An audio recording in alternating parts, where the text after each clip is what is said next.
나쁜 염증을 잡아야 노화도 잡는다. 염증은 염이라는 한자에서 알 수 있듯이 우리 몸에 큰 불이 난 상태입니다. 외부에서 세균, 바이러스 등 침입자가 생겼을 때 침입이 일어난 부분에 불을 내 침입자를 태워 죽이면서 우리 몸 전체를 지키는 반응입니다. 그런데 이런 불이 엉뚱한 곳에 계속 생기고 번지면 어떻게 될까? 이것이 바로 노화를 일으키는 주범, 나쁜 염증입니다. 하지만 나쁜 염증은 눈에 보이지 않고 몸으로 느껴지는 증상이 거의 없으며 혈액 검사를 해도 나오지 않습니다. 그렇다면 어떻게 감지해야 할까? 이를 가장 빨리 알아챌 수 있는 신호는 바로 원인을 알 수 없는 통증입니다. 나쁜 염증이 통증을 일으키는 화학 물질을 배출시키기 때문입니다. 이곳 저곳이 아파서 병원에 갔는데 원인을 계속 찾지 못한다면 나쁜 염증이 보내는 경고 신호로 받아들여야 합니다. 이때는 진통제에만 의지하지 말고 염증을 줄이는 생활 습관을 실천하는 것이 중요합니다. 나쁜 염증으로 인해 생긴 질병은 치료할 수 있지만 나쁜 염증 자체를 줄이거나 없애는 치료법은 없습니다. 염증을 줄이는 중요한 방법은 우리 몸의 모든 순환이 잘 되게 하는 것입니다. 혈액 순환은 물론 신경계까지 잘 순환되게 하려면 다음 생활 수칙을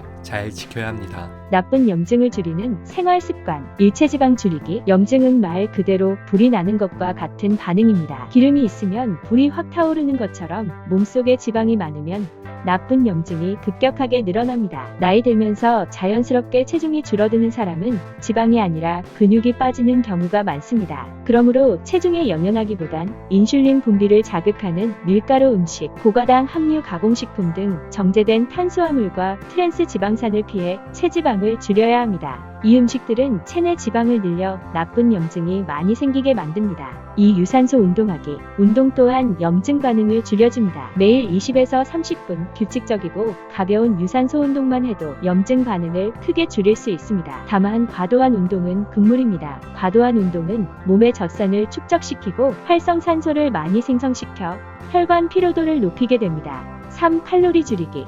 최근 하루 한 끼는 먹고 싶은 만큼 마음껏 먹어도 된다는 주장이 나오고 있지만 염증을 줄이려면 무조건 적게 먹어야 합니다. 음식을 과도하게 섭취하면 몸을 많이 대사시키고 이로 인한 노폐물이 생성되면서 몸속 염증을 악화할 수 있습니다. 한 번에 먹는 양이 적어야 대사 노폐물이 줄어들고 나쁜 염증이 감소될 수 있으므로 평소 먹는 칼로리의 20에서 30% 줄여도 도움이 됩니다. 녹차와 홍차 마시기. 녹차와 홍차의 떫은 맛을 내는 카테킨 성분은 활성산소를 제거하는 효과가 있습니다. 활성산소는 체내 염증을 유발하는 주요 인자 중 하나로 특히 카네킨 성분은 대장의 염증을 일으키는 사이토카인을 줄여주어 대장 점막을 건강하게 만드는 데 도움을 줍니다. 5. 소염제와 진통제. 소염제와 진통제는 일시적인 통증과 급성 염증을 강력하게 줄여주는 데 효과적입니다. 하지만 두 약은 조직이 자연스럽게 치유되는 것을 막고 장의 점막을 손상시켜 면역력을 떨어뜨리기 때문에 전신의 나쁜 염증을 급속도로 퍼뜨리는 원인이 됩니다. 필요하다면 반드시 처방을 받아서 먹고 가급적 삼가는 것이 좋습니다. 6. 바른 자세 유지하기. 잘못된 자세는 신경을 눌러 온몸의 신경 전달이 원활하게 이루어지지 못하게 만들고 이는 나쁜 염증을 일으키거나 퍼지게 하는 요인이 됩니다. 평소에 허리를 펴서 바른 자세를 유지해야 하며 이미 굳어진 잘못된 습관 때문에 자세 교정이 힘들 때는 이를 바로잡는 스트레칭을 생활화해야 합니다. 7. 미세먼지, 담배 피하기. 미세먼지나 담배 연기는 호흡기를 통해 몸속으로 들어오면서 체내 염증을 악화시킵니다. 특히 미세먼지는 혈관 벽에 붙어 각종 질환을 유발할 위험이 있으며 혈액순환장애나 뇌졸중, 심근경색을 비롯해 세포의 염증 반응을 일으켜 암의 원인이 되기도 합니다. 미세먼지가 많은 날에는 반드시 마스크를 착용하고 담배는 끊어야 합니다.